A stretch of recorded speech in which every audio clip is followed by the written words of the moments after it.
know that you know this. And it's important to talk about it. Just like sharing with you, like not like I've got some bread that I'm going to share with you, but I'm just like, we've got this bread together. We are just like feasting together back and forth. This is how I want to share with you. So some of the spiritual implications that I feel like, the sense of meaning that it puts into how I perceive reality. The first thing that I wrote down in my blog is God is. Like when you're looking at those metaphysical principles, like, okay, everything is energy and vibration, everything is like interconnected, everything is interconnected, okay. Then it's like everything is a part of one thing. Everything is related to each other in this one thingness. And this one thing that everything is a part of, I call it God sometimes, not all the time. I also like saying spirit, or the oneness, or the isness. But it, whatever it is, it is. It is. It is. The thing that everyone and everything is a part of. The source, the substance, it's what it is. It's what it is. And we are all in it together in a relational way. It's not just like a fact. Like you like mayonnaise and I like mayonnaise.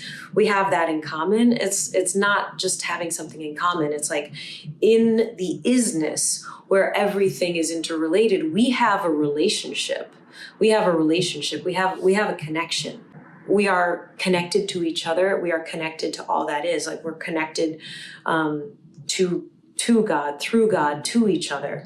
And all that is present within everything, including each of us. All of the mystery and marvel of the universe is present within you, is present within me, is present within each one of our cells. For me, when I'm thinking about how we are so connected in this intimate way, you know, in 2022, proof for quantum entanglement was awarded a Nobel Prize.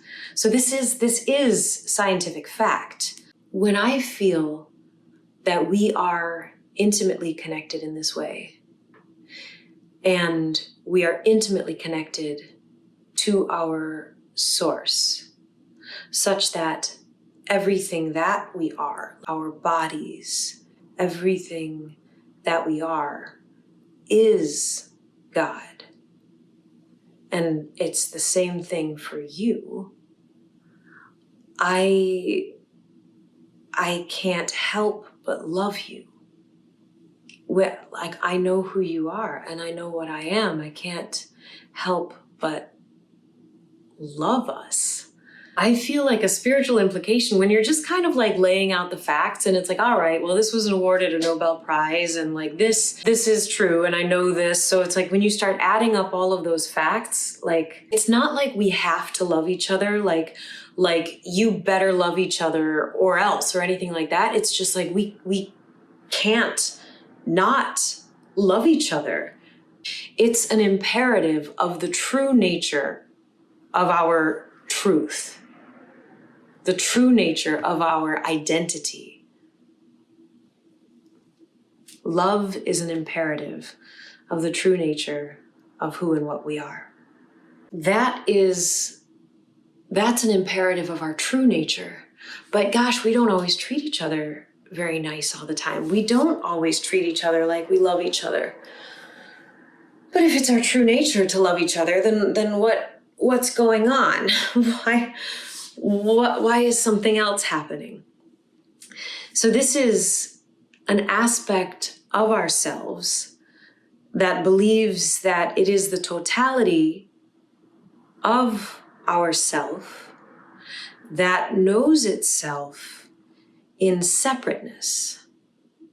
Now, we just kind of talked through, like, we are so intimately connected. We're such a part of each other and we're such a part of the isness.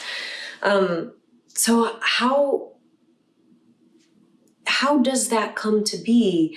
And what does that do for us when there's aspects of ourself whose very existence depends on knowing itself as separate from each other, from source? that sense of self can be known as the ego. I sometimes call it the narrative self. Sometimes it's called the small self. It's the limited self. And when we start stacking up these metaphysical facts and really, really feeling into what that means for who we are and what life is about, it comes to pass that this limited sense of self releases bit by bit. And it's not actually like the personality that is released. It's actually the attachment to it. Things are rarely about the thing itself. It's almost always your relationship to it. So it's just your relationship to an identity that has to know itself in separateness.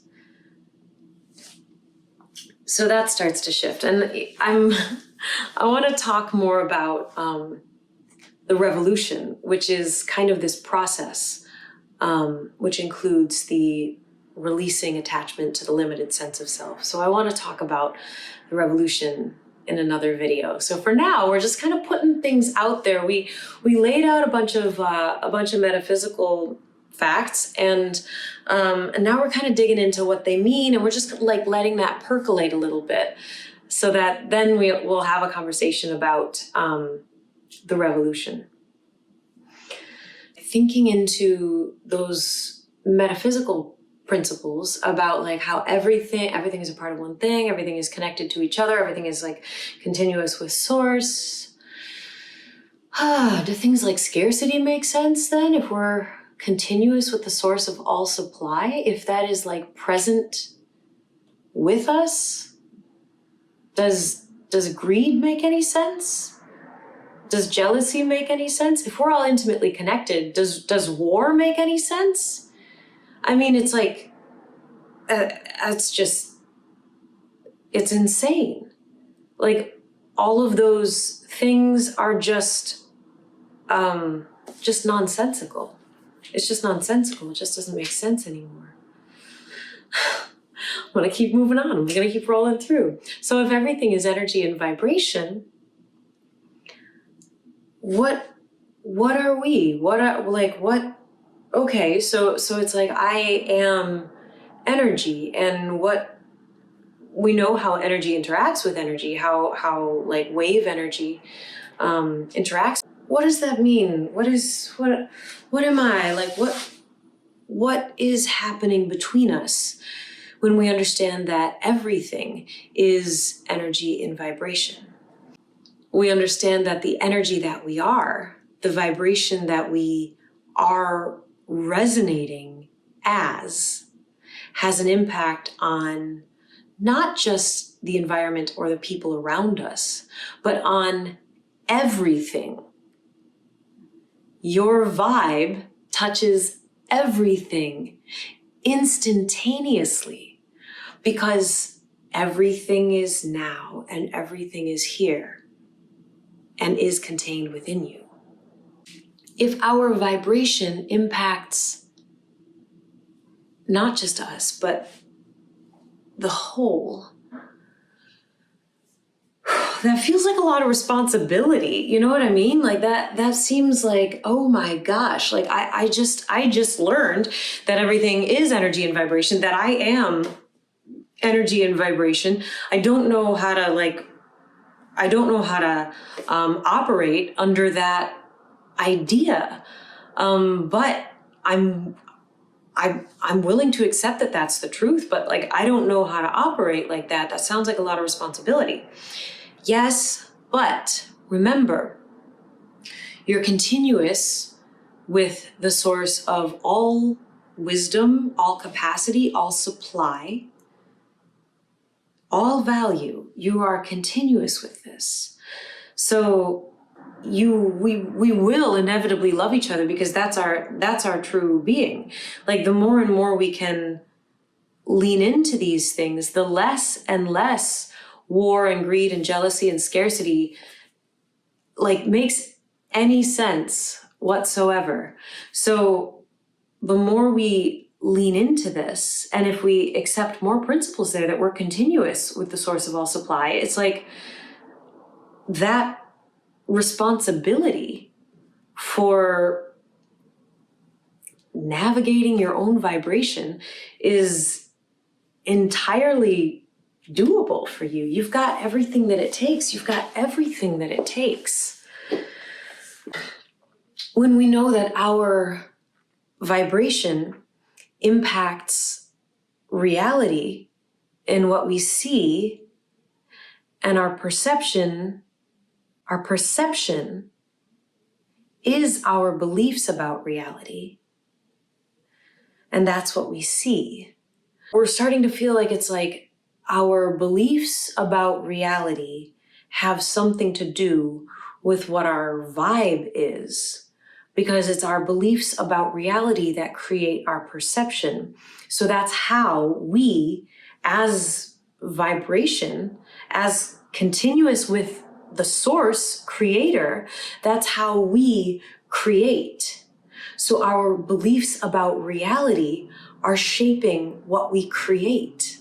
We've got a big responsibility, but we are entirely capable, and we will be creating either way, any which way, in alignment with our beliefs about reality. So then as we're leaning more and more into these metaphysical facts and spiritual implications, that begins to change our beliefs about reality. Because when you're flowing with truth, there's like the whole river at your back. So there's support for this journey as well. So it's like, yes, we've got responsibility, but also we've got capacity. And this is how we create. And this is how we have been creating. This is how we as a collective have created the reality that we live in. We're already doing it. So I don't know how to pilot my vibration, but it's like, well, you've been piloting your vibration. Maybe you didn't know that. I don't think that anybody could know when we're creating things like war and poverty and greed. So all of that comes from the limited sense of self. The interesting thing is, like, even though things like greed and war seem so powerful in our society, they are in denial of what is. When we're shifting away from the beliefs about reality that propagate war and poverty, and we're shifting into beliefs that propagate our togetherness and our power, this is how we pilot our vibration. This is how we pilot our vibration. This is how we serve to create. So another spiritual implication of some of the metaphysical basics is every action has an equal and opposite reaction. So this is like cause and effect. And I feel like we have cause and effect so that we can learn our capacity as a creator. When we do something in the world, we're doing it vibrationally. That's what all things are. When we do something in the world, it has an impact. And that impact comes to us so that we can witness it. It's a perfect system. This is karma. It's not punishment and it's not reward. It's just like what you put out is what you will receive. That's just like, that's part of metaphysical basics. I want to be really cautious to not land on something that's like, I only want to put out good things because I'm afraid to get back what I put out. That's not what I'm saying. What the spiritual implication is for me is that it's like, it's a closed loop. Like, it's okay. Like, you will learn how you need to learn. And that's going to be the most efficient path for you to come to this place where you do start to shift beliefs and start to lean into your responsibility as a creator and creating in alignment with truth. You're okay. You are learning exactly the way that you need to learn. There's no way to fail, because failure would be to be kicked out of what is, to be separate from the isness, to be separate from each other, to be cut off from that flow of love. And that's impossible. That's impossible. That's what the limited self like builds its whole identity on. That's what it builds its whole world on. And that is what we see, because we are largely individually and collectively still living under these false paradigms. There is no way for any of us to get kicked out of the isness. That's not possible. And everything that we do serves to be instructive for us just because of the way that the energy bounces right back. That's just how it works. And that teaches us what we need to learn. It unties every knot that we use to attach ourselves to this limited sense of self. And it brings us to the place where we can begin to shift our beliefs. So there's no failure. There's no getting kicked out, and there's no punishment. Your energy coming back to you is not a punishment. That's a validation. That's like a witness from the universe that it's like you as a creator, you put that out and that comes back to you so that you can witness it. You can see the way you see reality. You can check those beliefs, and it's perfectly balanced. It's just waves that are going up and down at opposite times. They balance each other out. And then you've learned that. So that's like the completion of karma, is when you've learned that particular lesson. So there's no punishment. There's nothing to fear in karma, because it's set up perfectly to teach you exactly what you need to know. And the other thing is like, truth is, it's like, truth is inevitable. It's just what is. Like, it's not like truth will triumph over evil. Denial of truth is not a thing. There's nothing there. There's nothing there. Like, the belief in the denial of truth does have functional consequences in this reality that we're living in, and I'm not denying that. Like, there's changes will happen, changes need to happen, and changes will happen. And the reason why I'm discussing what I'm discussing is because I truly feel like this is the most efficient path towards a change that isn't just one dictator cutting off the head of the other. Let's do something different. Let's do something different. This like, if we're willing to believe in these emerging facts about metaphysical reality and the spiritual implications and like that, what that means for us and how we operate together, if we're willing to start believing some of that, like that changes everything. That changes reality. That changes reality. It changes it changes the actions that we would seek to take. It changes our scope of what we believe is possible. It changes our motivations. maybe we don't need tribalistic thinking when we're all in this together. Drums. I appreciate that punctuation. And another spiritual implication in all of this, drum fill,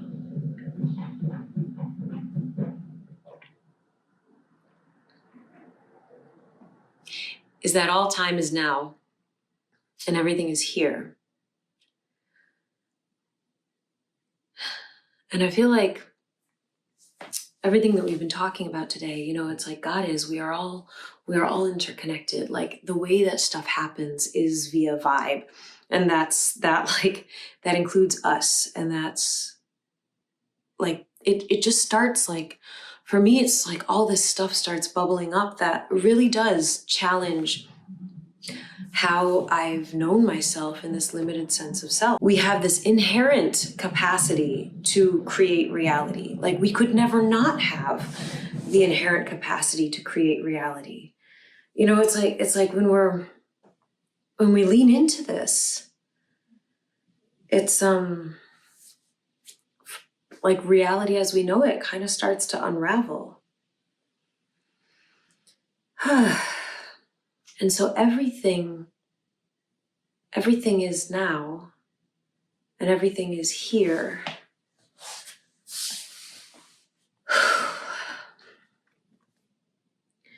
So this opportunity that we have to create a new world, we have it now. We can only ever have it now.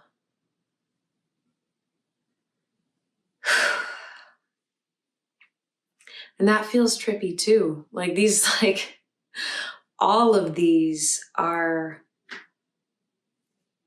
for me, they're challenging to hold. Like I'm trying to kind of run my life like an experiment where I'm aligning to these facts or these implications, and I'm choosing them and living and feeling as though they are true, because I have reason to believe that they are true. And I have reason to believe that not only is it foolish to not align with these facts and implications, I think it's ultimately insane. And I don't mean that I don't mean that to be judgmental of anybody's choices. Like everybody's doing great. But like we have created an Ouroboros, just like a snake that's eating its tail. And that's the whole templating of separateness. There's nothing that we can get out of that template, but more replication of the template. And even though that's what we've come to expect, like it's what we see, it's not the only way to be. In fact, it's a limited way to be, and can be really painful. So we've got this opportunity now to create together a world that's not based in that Ouroboros. So I just kind of want to let these things breathe, just like let these spiritual implications marinate, and just see how they land. And I want to keep leaning into testing these hypotheses. I want to keep living into that, because for me, when I do lean in, I get what feels like an energetic yes. That's like, that feels, these days I'm most inclined to trust my energetic sense of things rather than my thoughts or my senses, which is a new way of navigating, but I have reason to believe it.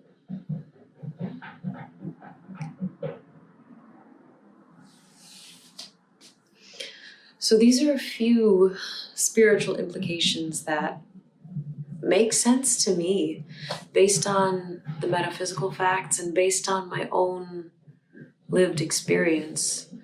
So I'm trying to find ways to integrate this into my life and to live this. If all these things are true, what does that mean for my life? So I'm looking forward to talking about the revolution.